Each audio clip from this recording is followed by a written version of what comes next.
Hi friends, Majbin here. Today we are going to take a look at the 8 different parts of speech. We will also study how each of these different parts of speech are used in sentences. So, let's get started.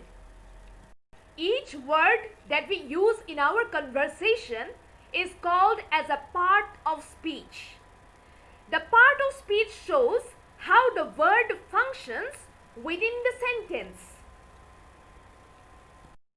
We have 8 parts of speech.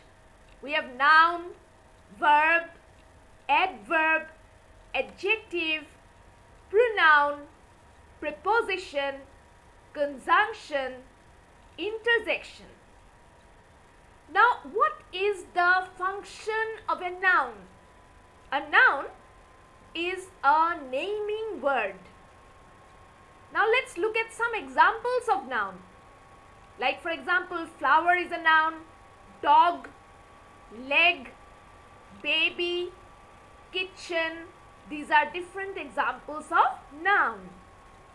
We can form a sentence by using a noun. Like for example, dog.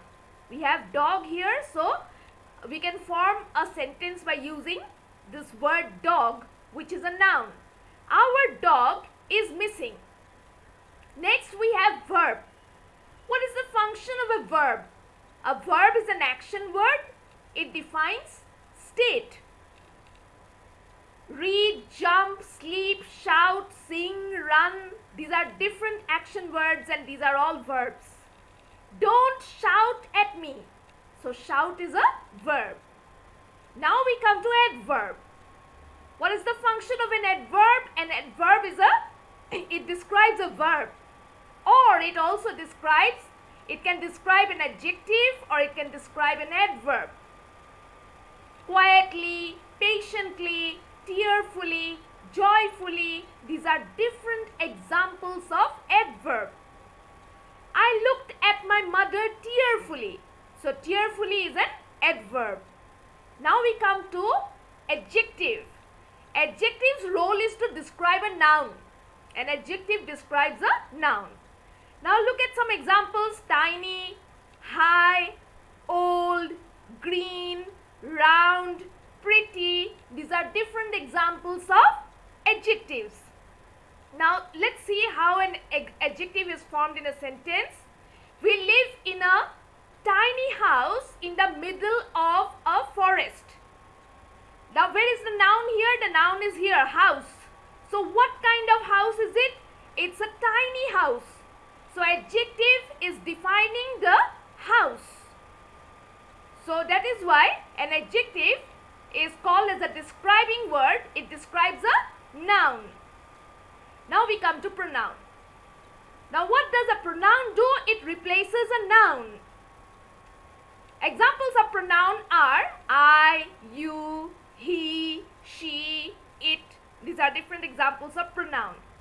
Let's look at a very simple sentence. He reached home. So he is a pronoun. Now we come to preposition. What does a preposition do? It connects a noun to another word. So a preposition is a linking word. Across, near, at, for, in, on, after. These are different examples of prepositions. There is a park near our house. So near is a word, it's a preposition which connects a noun, park, with another noun, that is our house. So it is a connecting word. Near is a connecting word and it is a preposition. Now we come to conjunction. What does a conjunction do? It joins sentences. Conjunction is a joining word. And, but, or, before, since, until. These are different examples of conjunctions. You are intelligent but lazy. So, intelligent and lazy, these two words are being connected with but. So, it joins sentences, it joins phrases. So, this is conjunction. Then intersection. Intersection is a brief exclamation. wow, ah, huda, alas, hi. These are all different examples of intersection. Wow, what an idea. So here, wow is an intersection. So we use intersections to express sudden unhappiness, happiness, shock, different kinds of, we use short words to express these different kinds of feelings. Well, that was a short tutorial on the 8 different parts of speech. Give this video a like if you have found it useful. Consider subscribing. Bye for now. See you very soon.